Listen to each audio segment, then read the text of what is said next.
ব্যর্থতার বৃত্তে বন্দি চেলসি অবশেষে আলোর মুখ দেখল। লিয়াম রোজেনিয়রের বিদায়ের পর নতুন অন্তর্বর্তী কোচের অধীনেই জয় ফিরল ব্লুজরা। অন্যদিকে ইতালিয়ান লিগে হোঁচট খেয়েছে টেবিল টপার ইন্টার মিলান।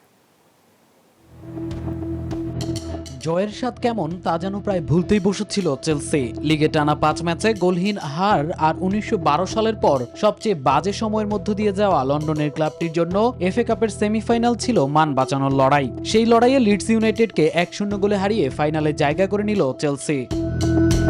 যুক্তরাষ্ট্রের 1 নম্বর জিম চেইন গোল্ড জিম এখন আবারও বাংলাদেশে। বসুন্ধরা আবাসিক এলাকা ও বসুন্ধরা সিটি শপিং মলে।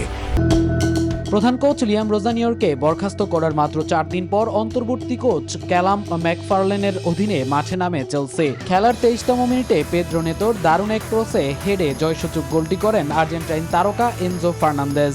এটি মৌসুমে তার 13তম গোল। ম্যাচ জুড়ে লিডস বেশ কিছু সুযোগ তৈরি করলেও রবার্ট সানচেজের দুর্দান্ত সেভ চেলসিকে বিপদমুক্ত রাখে। আগামী 16 মে ওয়েম্বলিতে শিরোপার লড়াইয়ে চেলসির প্রতিপক্ষ ম্যানচেস্টার সিটি। এদিকে ইতালিয়ান সিরিয়াতে অঘটনের শিকার হয়েছে ইন্টার মিলান। তুরিনোর মাঠে 2-0 গোলে এগিয়ে থেকেও শেষ পর্যন্ত 2-2 গোলের ড্র নিয়ে মাঠ ছাড়তে হয়েছে টেবিল টপারদের। 10 মিনিটের ঝড়ে ইন্টারকে রুখে দেয় টেবিলের 13 নম্বরে থাকা তুরিনো। তবে 79 পয়েন্ট নিয়ে শিরোপার দৌড়ে এখনও শীর্ষ রয়েছে নেরাজ্জুরিরা।